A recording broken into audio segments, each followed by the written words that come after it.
دنیا میں سب سے کمزور وہ شخص ہوتا ہے جس کے یقین میں کمزوری ہوتی ہے، اور دنیا میں سب سے بڑا قیدی وہ ہوتا ہے جو اپنے ضمیر کا قیدی ہوتا ہے۔ یقین جب لوگوں کے کمزور ہو جاتے ہیں پھر ان میں قوت فیصلہ ختم ہو جاتی ہے، پھر انسان اس کے لیے مشکل ہو جاتا ہے سمت کا تعین کرنا کہ میں نے جانا کدھر ہے، میری منزل کیا ہے، دراصل میں کون ہوں، میں یہ جو صبح سے شام تک سفر کر رہا ہوں تو میں کس لیے کر رہا ہوں، اس بیچارے کو خود نہیں پتہ ہوتا۔ یقین ایک ایسی دولت کا نام ہے جو سب سے پہلا فائدہ انسان کا یہ کرتی ہے کہ اس کے دل کو سکون عطا کرتی ہے۔ میری باتوں کی سمجھ آ رہی ہے آپ حضرات؟ اور یقین جو ہوتا ہے وہ اس کے لیے چلنا آسان کر دیتا ہے۔ تمام نبیوں کی قومیں بڑی بڑی سخت ہوئیں، حضرت ہود علیہ السلام کی قوم بڑی سخت قوم تھی۔ یہ جو سخت لوگ ہوتے ہیں نا، یہ بلیک میل کر لیتے ہیں، کبھی ڈرا کے، کبھی دھمکا کے، کبھی دبا کے۔ پریشر ہوتا ہے نا، ہمارے دور میں وزیروں کا بڑا پریشر ہے، کئی جگہ پہ پیروں کا بڑا پریشر ہے، تو ڈرتے ہیں لوگ، سہمے ہوئے ہوتے ہیں، مشکلات ہوتی ہیں، ڈرا لیتے ہیں۔ حضرت سیدنا ہود علیہ السلام کی قوم کے سرداروں نے آ کے کہا کہ ہود تو یہ کام چھوڑ دے، ورنہ ہم تیرے ساتھ بڑا سخت رویہ اختیار کریں گے۔ تو حضرت ہود نے ایسا فکرہ کہا کہ اللہ کو اتنا پسند آیا کہ قرآن مجید میں بیان فرما دیا۔ پتہ کیا کہا حضرت ہود علیہ السلام نے؟ سخت قوم تھی، فرمانے لگے فقیدونی جمیعا، اگر میرا برا کرنے آنا ہے تو اکیلے اکیلے نہ ہو، سارے مل کے آؤ، میں دیکھ لوں گا تمہیں، اور ثم لا تنظرون، پھر مجھے کوئی مہلت بھی نہ دینا، مجھے کوئی گنجائش نہ دینا، میں کھڑا ہوں میدان میں، آؤ۔ یہاں تو ہمارے لوگ سہمے ہوئے ہیں، ڈرے ہوئے ہیں، فیصلہ نہیں کر پا رہے۔ دل دین کی دعوت دیتا ہے اور اپنے آپ کو باندھ بوندھ کے سیاستدانوں کے پاس لے جاتے ہیں، ڈرے ہوئے، مقابلہ نہیں کر پا رہے، کمزور لوگ کہتے ہیں جی میں تو نہیں نا چودھری بن سکتا، غریب کا بچہ تو نہیں نا کبھی آگے نکل سکتا۔ او بھائی، آگے نکل ہی غریب کا بچہ سکتا ہے، امیر کا بچہ کیسے آگے جائے گا؟ اس کے لیے تو مشکل ہے آگے جانا۔ تو ہمت پیدا کر۔ کسی شاعر نے کہا تھا حالات کے سہمے ہوئے لوگوں کو بتا دو حالات بدل جاتے ہیں، ایک جیسے نہیں رہتے۔ اپنے اندر استقامت، یقین کی دولت، ہمت۔ میرے رسول پاک صلی اللہ تعالیٰ علیہ وسلم نے یقین کی دولت دی صحابہ کو، یقین کی دولت۔ خود محبوب پاک صلی اللہ تعالیٰ علیہ وسلم تو جب بھی کسی نے دیکھا حضور کو یقین کے مینارے پر پورا، معیار پر پورا اترتے ہوئے دیکھا۔ حضرت ابو سفیان رضی اللہ تعالیٰ عنہ روایت کرتے ہیں، صحیح بخاری میں موجود ہے، کہتے ہیں قبیلہ حوازن کے خلاف جب ہماری جنگ ہوئی نا، جب ہم تبوک کے لیے گئے، بڑا سخت قبیلہ تھا، جنگجو لوگ تھے۔ ان کا لڑائی کرنے کا اسٹائل یہ تھا کہ یہ اپنے تیر اندازوں کو مختلف پہاڑوں کے چوٹیوں پہ بٹھاتے تھے، اور پھر کہتے تھے کہ ایک تیر انداز تیر مارے گا، باقی توجہ کریں گے کہ اس نے تیر کہاں مارا ہے، وہ چھپ کے بیٹھے۔ تو وہ تیر انداز کہتا تھا میں دشمن کو سامنے سے ماروں گا، پھر تم نے دیکھنا میرا تیر کدھر جا رہا ہے، تمہیں بندہ نظر آئے یا نہ نظر آئے، وہ جہاں میں تیر ماروں گا تم نے بھی مار دینا ہے۔ نبی ابو سفیان کہتے جب ہم ان سے لڑنے گئے تو ایک ایک صحابی کو 40 تیر آ کے لگتے تھے، سمجھ نہیں آتی تھی کہاں سے لگ رہے ہیں۔ توجہ ہے میری بات پر؟ یہاں تو سر درد ہو تو لوگ کہتے ہیں پتہ نہیں مجھ سے کیا گناہ ہو گیا ہے، یہاں تو 2 مہینے ٹائیفائڈ بخار نہ اترے تو لوگ کہتے ہیں پتہ نہیں کیا مسئلہ ہے جی۔ وہ خدا کے بندے تھوڑا حوصلہ کر، ٹھہرنا سیکھ۔ زندگی بڑے بڑے امتحان آتے ہیں، اس میں تھوڑا حوصلہ کرے۔ بس بکھرے بکھرے سے طبیعتیں، ٹوٹے ٹوٹے سے لوگ، بے چین گفتگو، پتہ نہیں کیا ہونے لگا ہے، روتے تڑپتے سسکتے آہیں بھرتے، ہر چوتھا آدمی دنیاوی دکھ پہ رونے لگ گیا ہے۔ سنیں اور یاد رکھیں، 40 تیر اکٹھے آ رہے تھے۔ کہتے ہیں صحابہ کرام نا پیچھے ہٹنے لگے، خیال یہ بنا ہمارا کہ پیچھے ہٹ کے نا تو نئی صف بندی کرتے ہیں، نئی ترتیب سے مقابلہ کرتے ہیں، ہمیں تو امید ہی نہیں تھی یہ اس طرح لڑیں گے۔ پیچھے ہٹتے ہیں، نئی صف بندی کرتے ہیں۔ تو جناب ابو سفیان کہتے ہیں میں حضور کے پاس تھا، میں نے نبی پاک علیہ السلام کو آگے بڑھتے دیکھا تو میں نے دوڑ کے جا کے نا حضور کے گھوڑے کی لگام پکڑ لی. میں نے کہا حضور ذرا ٹھہر جائیں, 2 منٹ کے لیے پیچھے آئے, نئی صف بندی کر کے پھر آگے چلتے ہیں. کہتے محبوب نے میرا ہاتھ جھٹکا اور فرمایا انا النبی لا کاذب, انا ابن عبد المطلب لا کاذب. فرمایا میں پیچھے نہیں ہٹوں گا, اس لیے کہ میں نبی ہوں, بات یہ بھی سچی ہے, اور میں عبد المطلب کا پوتا ہوں, بات یہ بھی سچی ہے. پیچھے نہیں ہٹنا, آگے بڑھنا ہے, آگے بڑھنا ہے. اٹھ باندھ کمر, کیا ڈرتا ہے, پھر دیکھ خدا کیا کرتا ہے. ہمارے نوجوان سوچ رہے ہیں, سہمے ہوئے ہیں, یہ سیاستدان کچھ نہیں کرتے دیتے, فلانا چودھری کو. تو کھڑا تو ہو نا بھائی, اللہ کا وعدہ ہے ان الذین قالوا ربنا اللہ ثم استقاموا تتنزل علیہم الملائکہ. اللہ فرماتے ہیں تو کہہ میرا رب ہے, پھر تو ڈٹ جا, میں تیری مدد کے لیے فرشتے بھی نازل کر دوں گا. مزاج نہیں ہے ہمارا. آپ یقین کریں ہماری زبان تھک گئی ہے جھوٹی تعریفیں کر کر, کلیجہ منہ کو آتا ہے. اب ہمارا دل نہیں کرتا. بہت سارے ایسے لوگ ہیں جن کے بارے میں کوئی جملہ کہنے کو لیکن کیوں نہیں اپنی ضمیر کی آواز پر ہم لبیک کہتے ہیں؟ کیوں ہم ڈرے ہوئے ہیں, کس بات سے سہمے ہوئے ہیں؟ بس کر دیں. نبی پاک علیہ السلام نے یقین کی دولت دی, کھڑا ہونا سیکھیں. دیکھیں نا حضرت سلمان فارسی رضی اللہ تعالیٰ عنہ فرماتے ہیں ہم خندق کھود رہے تھے. نوجوان میری بات پہ توجہ کریں. یہ کہتے ہیں ابا پہلے مجھے دے 6 کروڑ پھر کاروبار شروع کروں گا. تو 0 سے شروع کر.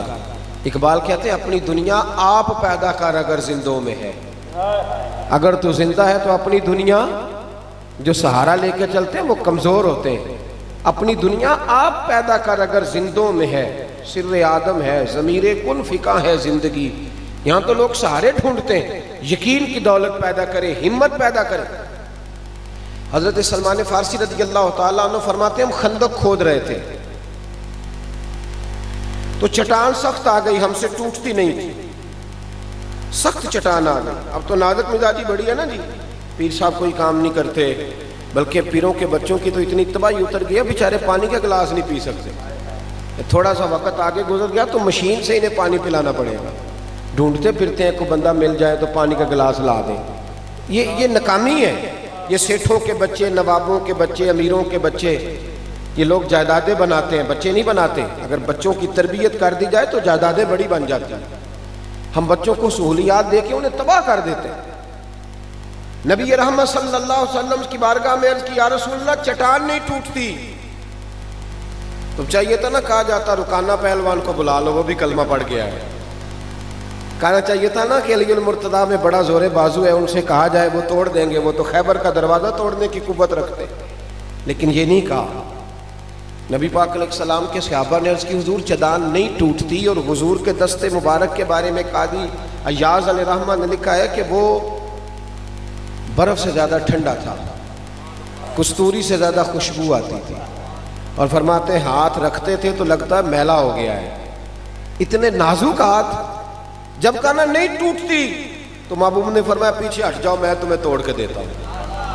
فاضل بریلوی رحمت اللہ علیہ کا شعر دیکھیں کتنا کمال ہے. فرماتے ہیں جس کو بارے دو عالم کی پرواہ نہیں, دونوں عالم کا وزن بھی پڑ جائے تو حضور کے ہاتھوں کو پرواہ نہیں ہے. جس کو بارے دو عالم کی پرواہ نہیں, اس کے بازو کی قوت پہ لاکھوں سلام. حضور نے کدال پکڑی, ادھر دیکھنا میری طرف, کدال پکڑی, ہتھوڑا پکڑا, اوزار پکڑا. فرماتے ہیں صحابہ کے غربت کا یہ حال تھا کہ ہم نے پیٹ پہ پتھر باندھے ہوئے تھے, کئی دنوں کی روٹی نہیں کھائی. مکے والے حملہ کر رہے ہیں, ہم دفاعی محاذ پر جنگ لڑ رہے ہیں.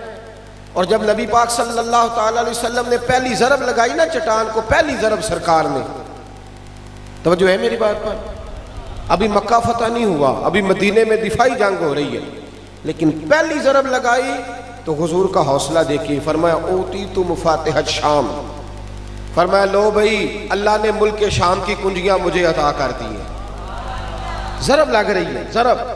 ہم بچوں کو کمزور حوصلہ دیتے ہیں, 12,000 مہینے کا کمال ہے, پھر تو کامیاب ہے. او خدا کے بندے, اسے بڑی بات سکھا, بڑی بڑی باتیں اسے سکھا, تاکہ یہ دنیا کے اندر انقلاب برپا کرنے کے قابل ہو. ایک ضرب لگائی تو فرمایا لو بھائی شام کی کنجیاں آ گئیں. دوسری ضرب لگائی تو فرمایا لو اللہ ایران بھی تمہیں دے دے گا. تیسری ضرب لگائی تو فرمایا اللہ یمن بھی مسلمانوں کو عطا کر دے گا۔ حضرت سلمان فارسی فرماتے ہیں کہ صحابہ باہر کھڑے نعرے لگانے لگے، تو کسی شخص نے پوچھا کیوں نعرے لگا رہے ہو؟ کہنے لگے اللہ نے تینوں ملک ہمیں عطا فرما دیے۔ انہوں نے کہا یار ابھی تو تم مکہ فتح نہیں کر سکے، کہاں یمن، کہاں فارس، کہاں جناب ایران، کیا باتیں کرتے ہو روم فتح کرنے کی۔ حضرت سلمان فارسی فرماتے ہیں کہ حضور کا وصال ظاہری ہو گیا، جناب ابو بکر کا وصال ہو گیا، لیکن ہماری امید نہیں ٹوٹی۔ بس حضرت عمر نے پھر نعرہ تکبیر لگایا تو تینوں ملک فتح ہو گئے، تو ہمارا یقین مضبوط ہو گیا۔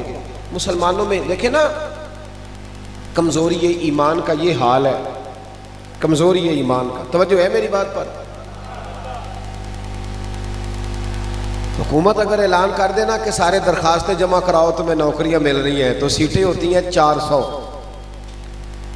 اور درخواست ہوتی ہے 4 لاکھ، اب ملنی کتنی ہے جی؟ سب کو امید ہے کہ نہیں میں لگ جاؤں گا، پہلے پیپر بھی دیتے ہیں، تیاری بھی کرتے ہیں، بچے بیچارے دوڑ دوڑ کے تھک جاتے ہیں اور پھر سفارشیں بھی ڈھونڈتے ہیں۔ میرے نبی پاک صلی اللہ علیہ وسلم نے فرمایا تو رات کو سورت واقعہ پڑھ، تو رات کو سورت واقعہ پڑھ، تیرے نبی کا وعدہ ہے تیرے گھر میں فاقہ نہیں آئے گا۔ بتاؤ آ سکتا ہے؟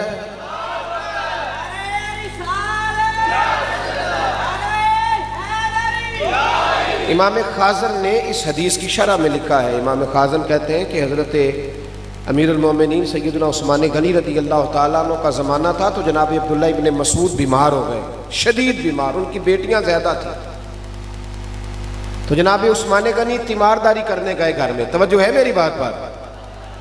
تیمارداری کرنے گئے تو جا کے کہنے لگے حضرت عبداللہ ابن مسعود سے کہ آپ کی بیٹیاں زیادہ ہیں، بیٹا نہیں ہے، آپ بیمار شدید ہو گئے ہیں، اب پتہ نہیں کیا صورت ہوگی، تو میں چاہتا ہوں کہ میں خزانے میں سے ایک کثیر حصہ آپ کو دے دوں تاکہ آپ کی بچیوں کے معاملات بہتر ہو جائیں۔ تو جناب عبداللہ ابن مسعود پتہ کیا کہنے لگے؟ بیٹیوں کی فکر ہوتی ہے کہ نہیں ماں باپ کو؟ آخری دم تک لوگ جب وصیتیں کرتے ہیں تو پہلے بیٹی کے لیے کرتے ہیں، لیکن جناب عبداللہ ابن مسعود کہنے لگے حضرت عثمان غنی سے آپ بے فکر ہو کے جائیں، مجھے خزانے کی ضرورت نہیں، میں نے اپنی بیٹیوں کو خزانہ دے دیا ہے، میں نے اپنی بیٹیوں کو خزانہ کیا آکسفورڈ یونیورسٹی سے ایم فل کرا دیا ہے یا انہیں آکسفورڈ یونیورسٹی سے پی ایچ ڈی کی ڈگری دلا دی ہے، کیا خزانہ آ گیا؟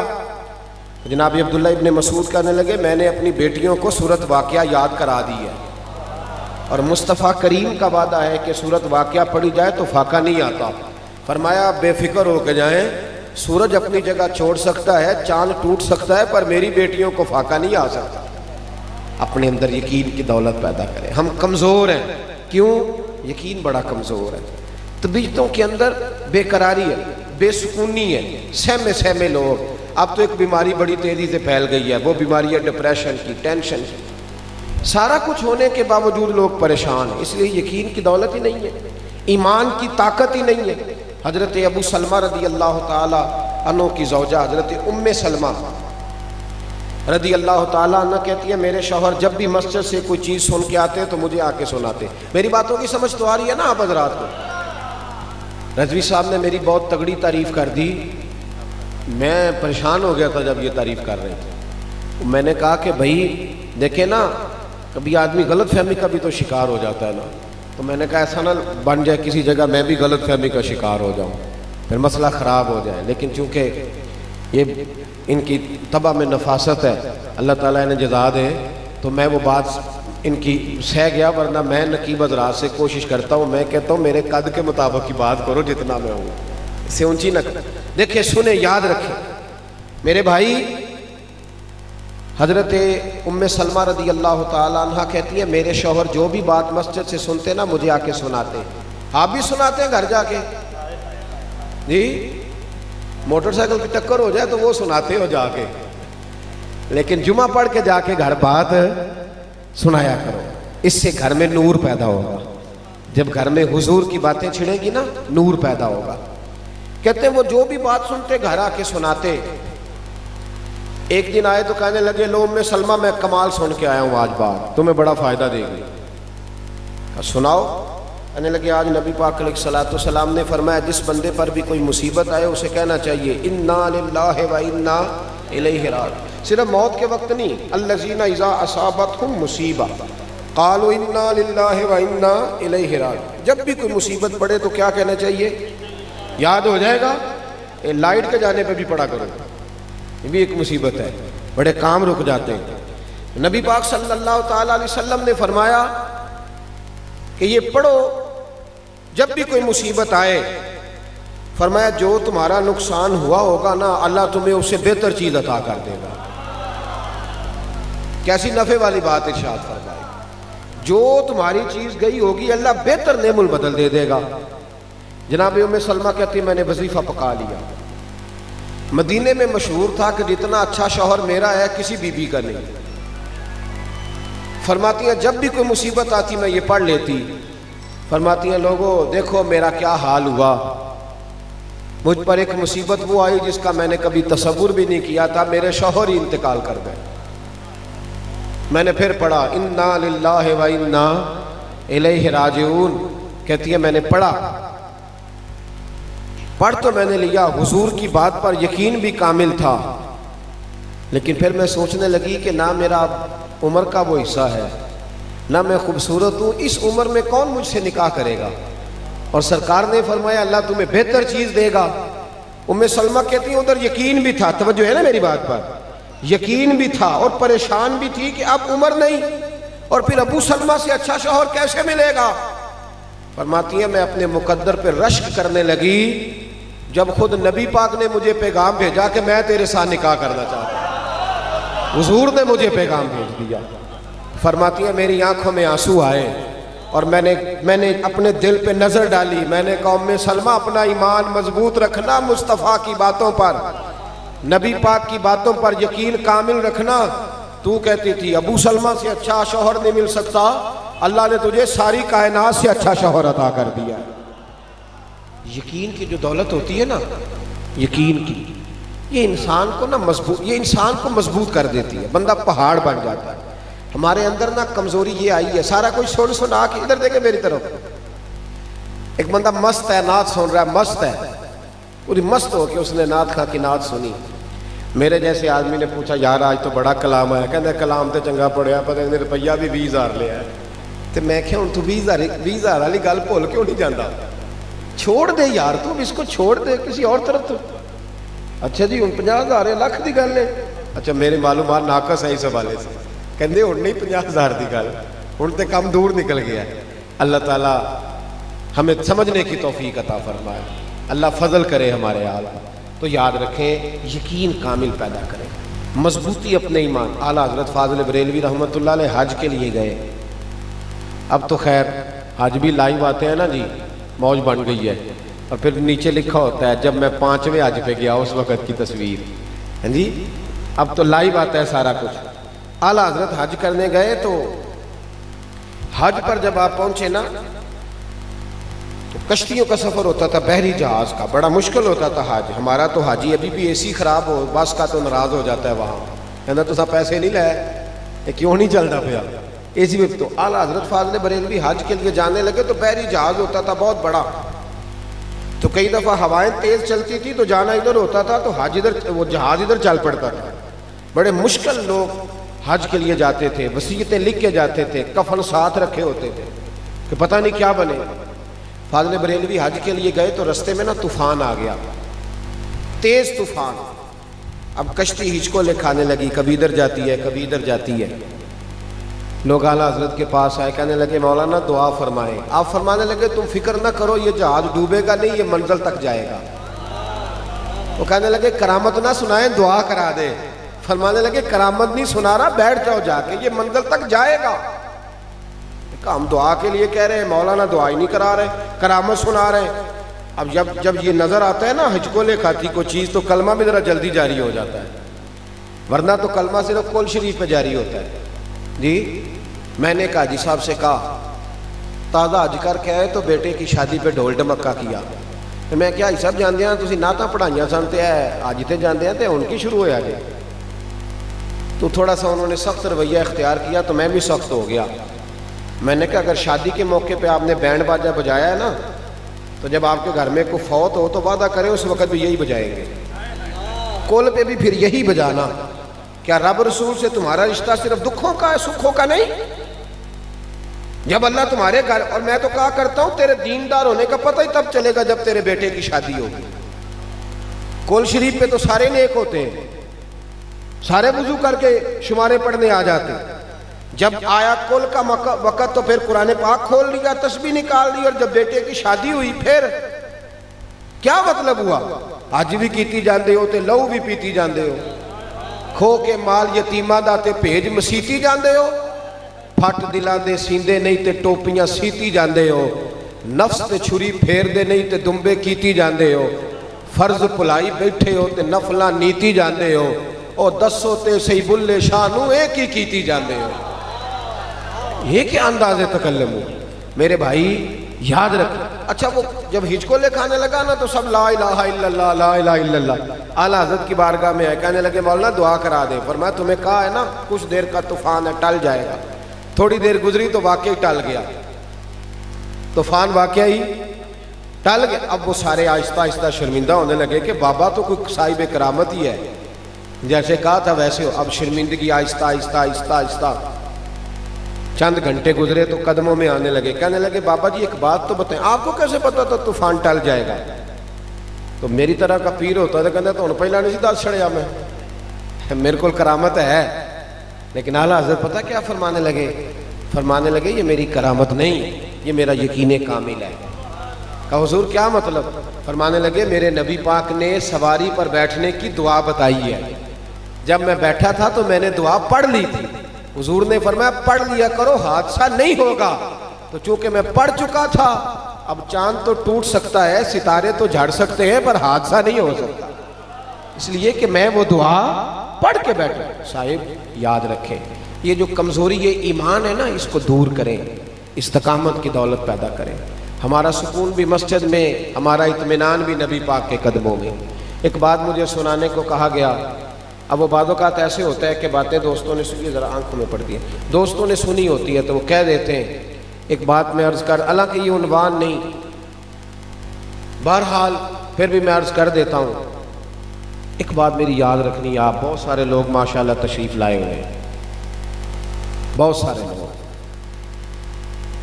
اگر آپ لوگوں نے عشاء کی نماز نہیں نہ پڑھی تو پڑھ کے سوئیے گا، اور اگر آپ نے فجر بھی نہ پڑھی تو جو محفل نہیں نہ کراتے وہ ہمیں تانا دیں گے کہ تم بڑے عجیب لوگ ہو، تم نماز پڑھتے نہیں ہو اور محفلیں کراتے ہو۔ عشاء کی نماز پڑھ کے سوئیں، اور کم از کم صبح کی حد تک ایک دن تو ایسا ملے کہ آپ جس سے بولیں میٹھا ہی بولیں، تو تاکہ وہ بھی اگلی دفعہ محفل نعت پہ آ کے کہے نہیں یار یہ بندہ راتی محفل سن کے ہے، ساری دیہڑی تو صحیح لگی ہے نا۔ تو مہربانی کریں اپنی طبیعت یہاں سے کچھ لے کے جائیں، بڑا خرچہ کیا گیا، بڑا کچھ کیا گیا، تھوڑا بدلنے کی کوشش کریں۔ حضرت ابن جوزی علیہ رحمہ نے لکھا ہے، ایک بزرگ کہتے ہیں کہ مجھے نا مزدور کی ضرورت تھی تو میں چلا گیا بغداد میں، چوک میں مزدور بیٹھے ہوتے تھے، مزدور بیچارے آج بھی چوکوں میں بیٹھے ہوئے، مزدور آج بھی، ہمیں کوئی ان کی یہ جس آدمی کے پاس کار آ جاتی ہے نا وہ ریڑھی والے کا مذاق اڑانے لگ جاتا ہے۔ میں ابھی آ رہا تھا، ایک ریڑھی والا اس نے سکریپ ریڑھی پہ رکھا ہوا تھا، تو میں نے بچوں سے کہا کہ اس کی طرف دیکھو، ادھر دیکھنا میری طرف۔ ابھی اس بیچارے کے سارا چہرہ بھی گریس سے سیاہی سے بھرا ہوا تھا، ہاتھ بھی پیر بھی۔ میں نے کہا اس کو نا 400 یا 500 روپیہ ملے گا یہ ریڑھی پہ سامان پہنچانے کا، جس کو 1 لاکھ روپیہ ملے گا نا وہ بسم اللہ کر کے نہیں پکڑتا، اس کو جب ملنے سے کہنا بسم اللہ الرحمن الرحیم، چاہے بیچارے کو صحیح نہ آتی ہو۔ یہ جو مزدور پھر اس میں سے جب یہ 100 روپے کی روٹی کھاتا ہے نا تو آپ یقین کریں جو 5 سٹار ہوٹل پہ کھانا کھاتے ہیں وہ اس طرح شکر ادا نہیں کرتے۔ پونے کو بھی اچار لگا ہوتا ہے لیکن ایک روٹی کھا کے نا تو کہتا الحمدللہ مال کا تیرا شکر ہے۔ تو میں کہتا ہوں یہ مستی ہے، اس کو چڑھی ہوئی ہے، اور یہ اصلی شکر ادا کرتا ہے، دکھانے والا شکر نہیں، پیران لی رٹی رٹائی دعا نہیں، اللہ کار سلامت رہے تے موجاں لگی رہن تے برکتاں، پکی کیسٹ نہیں چلی ہوئی، بلکہ وہ یہ درد ہے، اصل یہ کیف ہے، اس کو سمجھیں۔ مزدور جو پیسہ لے کے آتا ہے نا گھر میں، اسے پتہ ہوتا ہے میں بڑی محنت سے لایا ہوں۔ بابا جی کہتے ہیں میں مزدور لینے گیا تو مزدور بغداد کے چوک میں کونے پہ بیٹھے ہوئے تھے۔ ایک مزدور پہ میں نے نظر ڈالی تو وہ نوجوان تھا، چہرے پہ اس کے مجھے نورانیت نظر آئی، تو میں نے کہا بیٹے مزدوری کرو گے؟ اس نے کہا جی مزدوروں میں بیٹھا ہوں تو مزدوری کرنی ہے۔ میری بات کی سمجھ آ رہی ہے آپ حضرات کو؟ کہا جناب کروں گا۔ تو مزدور کہنے لگا جی میری 2-3 شرطیں ہیں۔ میں نے کہا کہ شرطیں تو مالکوں کی ہوتی ہیں۔ کہنے لگا جی میری بہرحال ہے۔ میں نے کہا کرو۔ کہنے لگا جی پہلی شرط یہ ہے کہ لوگ 3 دینار مزدوری 4 دینار لیتے ہیں، میں 3 دینار لوں گا۔ کہتا ہے میں ہنس پڑا۔ میں نے کہا یار باقی بھی اس طرح کی رکھ لے ساری۔ کہنے لگا دوسری شرط یہ ہے کہ جب تک اذان نہیں ہوگی میں آپ کی بات سنوں گا، جب اذان ہو جائے گی تو آپ کی نہیں سنوں گا، اپنے رب کریم کی سنوں گا۔ اور تیسری بات اس نے کہا آپ کے گھر میں مزدوری کروں گا، آپ کے کسی سوال کا جواب نہیں دوں گا۔ ان شرائط پہ میں اسے لے آیا۔ کہتے ہیں جو کام مزدور سارے دن میں کرتا ہے اس نے 2 گھنٹے میں ہی کر دیا۔ مزدور بھی تو سگریٹ پینے پہ آدھا گھنٹہ لگا دیتے ہیں نا، چائے کے کپ پہ 25 منٹ، روٹی کھانے پہ 1.25 گھنٹہ۔ تو مزدور کو بھی چاہیے جو طے کرے اس پہ پورا اترے۔ کہتے ہیں اس نے 2 گھنٹے میں کام کر دیا۔ اب کام شروع کرایا تھا تو کچھ کام اور بھی نکل آئے، میں نے اسے کام بتائے، وہ کرنے لگ گیا۔ ظہر کی اذان ہو گئی تو مٹی اس نے نکال کے باہر رکھی تھی دروازے کے آگے۔ اذان ہوئی تو اس نے کدال اور کئی وہیں چھوڑی، مسجد کی طرف چلنے لگا تو میرا بیٹا کہنے لگا اس کو ذرا سائیڈ پہ تو کر دو، رستہ ہے۔ کہنے لگا تیرے ابے سے بات ہوئی تھی کہ جب اذان ہو جائے گی پھر کسی کی نہیں سنوں گا۔ کہتے ہیں وہ نماز پڑھ کے آیا، دوپہر کا ٹائم تھا، میری بیوی کہنے لگی اس کو کھانا کھا لے، روزے بھی نہیں تھے، عام دن تھے، اس کو کہا کھانا کھا لو تو کہنے لگا میں نے روزہ رکھا ہوا ہے۔ کہتے شام ہوئی، اس کو 3 دینار دیے، کام کچھ اور نکل آیا تھا۔ میں نے اس کو کہا کہ کل کہاں ملو گے؟ تو کہنے لگا آپ سیانے بیانے بندے ہیں، بتائیں کل تک زندہ رہیں گے؟ تو میں نے کہا کہ ملنا ہو تو کہنے لگا بس آج کا وعدہ تھا وہ میں نے پورا کر دیا، اسی کسے دے کچھ نہیں جے لگ دے تو نہ کو ساڈا دردی۔ اللہ والوں کی باتیں اللہ کے لشکروں میں سے لشکر ہوتی۔ کہتے ہیں وہ چلا گیا، میں اگلے دن لینے گیا تو مجھے مزدوروں نے بتایا کہ صرف ہفتے والے دن آتا ہے۔ وہ کہتے ہیں میرا پورے ہفتے کا خرچہ 3 دینار ہے، جب 3 دینار کما لیتا ہوں تو پھر پورا ہفتہ وہ کوئی کام نہیں کرتا، عبادت کرتا، مصطفیٰ پہ درود و سلام بھیجتا رہتا ہے۔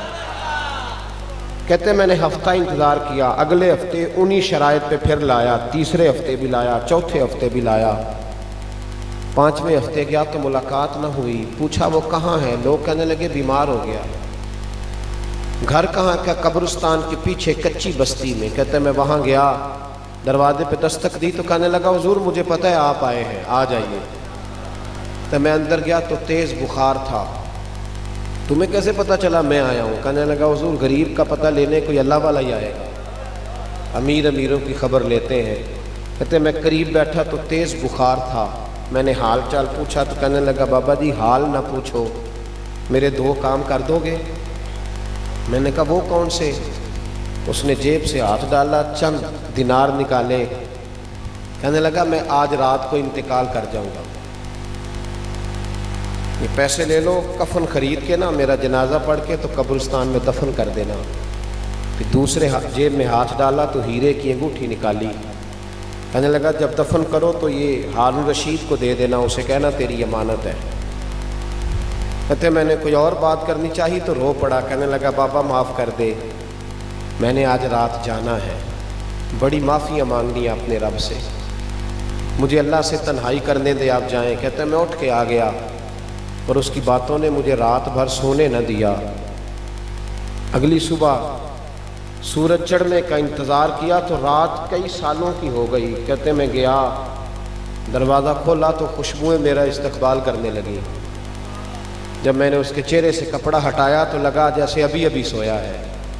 کہتے میں تو 2-3 آدمیوں کو لے گیا تھا جنازے کے لیے، پر مخلوق پتہ نہیں کدھر کدھر سے آئی، اکھاں جدوں میٹیاں زمانہ مینوں روے گا، اپنا تے اپنا بیگانہ مینوں روے گا، تے جدوں نہ میں دسیا میں خاراں نوں میں خانے وچ، جام ٹوٹ جان گے تے میں خانہ مینوں روے گا، کئی لک لک رون گے تے کئی بک بک رون گے، گلیاں دا یانا تے سیانا مینوں روے گا۔